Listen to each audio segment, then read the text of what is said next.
Halo penonton Cokro TV, balik lagi sama gue Gracia dan rekan gue Iwan Chan, kita kembali lagi dalam program Kupas Berita. Seperti biasa, cara Kupas Berita ini ngebahas berita-berita yang lagi heboh nih. Kita bakal pilih berita yang menarik dan kita bahas bareng-bareng. Kalian juga bisa nimbrung di komentar di bawah ya. Oke, masuk ke berita pertama nih, Gra. Ada berita kalau Menteri Komunikasi dan Informatika atau Menkominfo Joni Plate ini turut diperiksa Kejagung sebagai saksi dalam kasus dugaan korupsi penyedia Best Transfer atau BTS. Nah, itu tuh mendukung paket 1, 2, 3, 4, dan 5 bakti Kominfo tahun 2020 sampai 2022. Aduh. Nah, akhir-akhir ini nih, Gra, Kejagung juga buka suara soal potensi Plate jadi tersangka.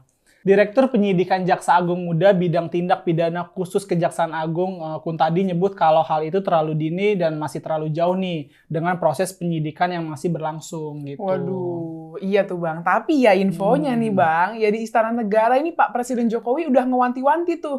Beliau udah nyiapin pengganti Pak Plate ini. Namanya Wisnu Utama dan Menteri Koperasi dan UKM Teten Mas Duki sebagai ad interim Menkominfo. Waduh, itu gue juga yang gue baca juga nih, pengamat komunikasi politik sekaligus Direktur Eksekutif Indonesia Opinion atau IPO kan, Deddy Kurniasyah ini bilang kalau beliau ini bilang kalau kabar pendekatannya Plate dari Kominfo itu berpeluang buat nyapu bersih nih kader-kader atau menteri-menteri yang berasal dari Nasdem gitu. Aduh, infonya juga ya Bang, ya dicopotnya kader Nasdem dari lingkaran kabinet kerja ini ya semakin berpeluang terjadi ya. Kalau kemarin kan masih wacana-wacana tuh, yang nginget dugaan hubungan Pak Jokowi yang semakin renggang gitu sama Ketua Umum Nasdem. Oh, Surya Paloh itu ya. Iya, ya. Ya katanya sih Gra, kinerjanya itu kurang bagus. Tapi ada juga yang bilang kalau diduga Nasdem ini ngedeklarasikan Anies Baswedan sebagai calon presiden. Ya udah tau lah, nggak bisa kerja kok didukung jadi capres gitu kali ya bahasa gampangnya ya. Tapi ya Bang, dari pembahasan kita kemarin nih, artinya kan Pak Presiden ini udah mau ngelakuin reshuffle kan.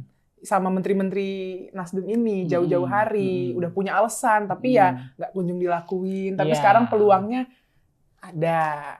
Ya itu semua mesti jelas sih ya harusnya ya. Kalau ada masalah hukum misalnya ya itu udah jadi alasan yang kuat lah. Tapi kalau hanya alasan politik yang nggak kuat gitu, makanya kan kenapa kayak presiden tuh masih menimbang-nimbang nih ya kan, soalnya kan keputusan yang sangat penting itu kan juga di tangan presiden. Iya, gitu. bener banget. Iya sih Bang, tapi ya kayaknya Nasdem memang udah nggak bisa ngelak lagi nih. Alasan kinerja udah ada, alasan hukum udah ada, politik udah ada. Bakal babak belur kan kalau kader Nasdem dicopot semua, padahal Pilpres masih setahun lagi.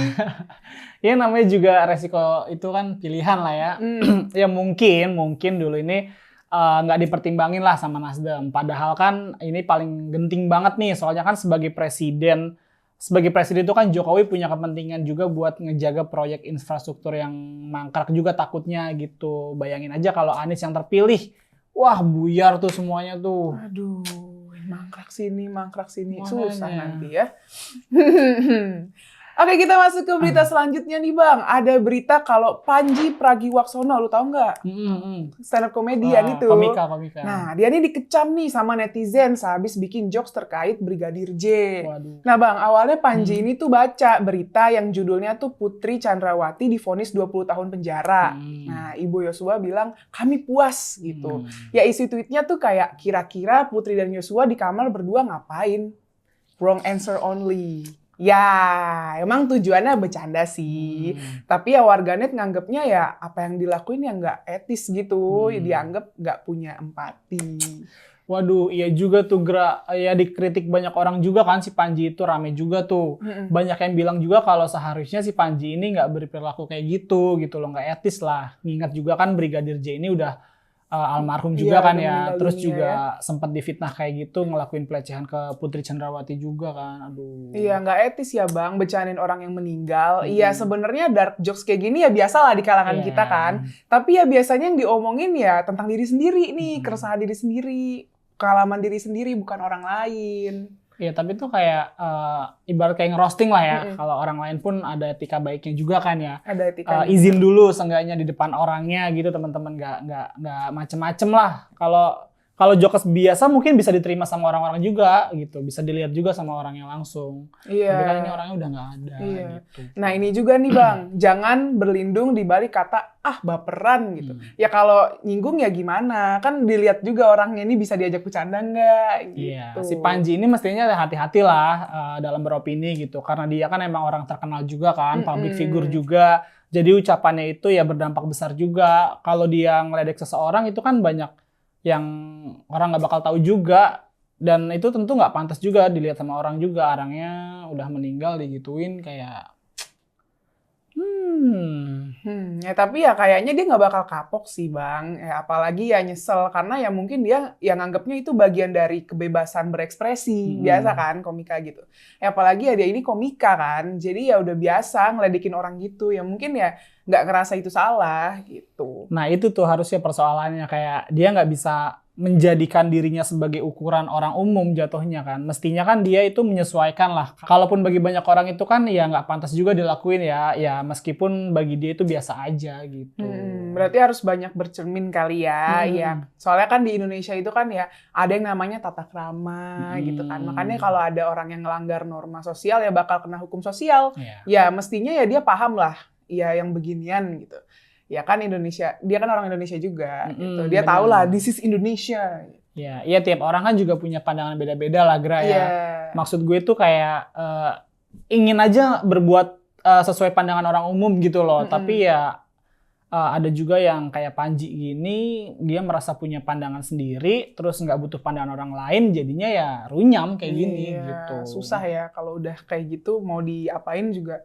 Ya udah tetap dia yang bener gitu, dia ngerasa dirinya bener gitu biasanya ya kalau yang kayak gitu ya. Ya tapi tergantung orang masing-masing lah. Iya tergantung. Oke Bang, sekarang kita masuk ke bagian bacain komentar para penonton Coklat TV ya. Nah komentar pertama dari @nawirsandi3845 di video seruput kopi yang judulnya "Bahaya, Anies nyata didukung kelompok radikal". Komentarnya gini nih, "Itulah pentingnya mengapa saya pribadi lebih memilih yang asli Nusantara dan berjiwa agamis dan nasionalis. Saya yakin pilihan Pak Jokowi akan sesuai dengan harapan saya nanti di pemilu 2024. Kita tunggu komando dari Pak Jokowi, Islam Nusantara." Wih. Ya, semoga jangan salah paham ya sama komentar ini ya. Ya, soalnya kan maksudnya bukan rasis ya, tapi ya pengen negasin kalau pentingnya sosok nasionalis yang paham wawasan Nusantara. Soalnya kan selama ini ya Pak Anies itu kan ya oportunis ya. Ya dia bisa berdamai sama kelompok radikal asalkan ya bisa berkuasa. Kan Pilkada Jakarta 2017 itu contohnya kayak gitu tuh. Ya kan, Pak Anies deket sama HTI, sama FPI. Akhirnya ya politik identitas ngeluas. Aduh.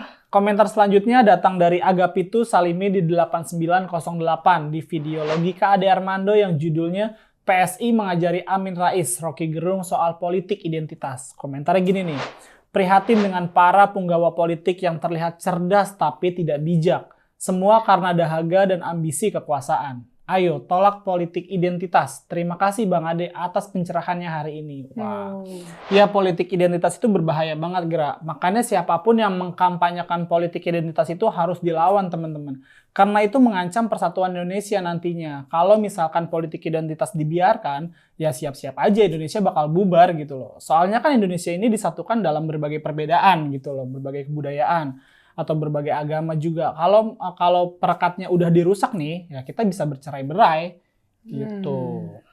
Ya harus dirangkul lah seenggaknya. Oke, komentar selanjutnya dari Lidwinaika 1605 di video Cekas yang judulnya "Partai Umat Korup Sejak Dalam Konsep".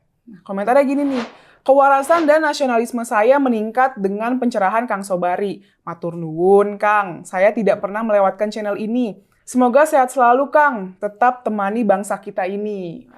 Partai Umat ini ya muncul ya dari kegagalan Pak Amin ya buat terus berkuasa di PAN.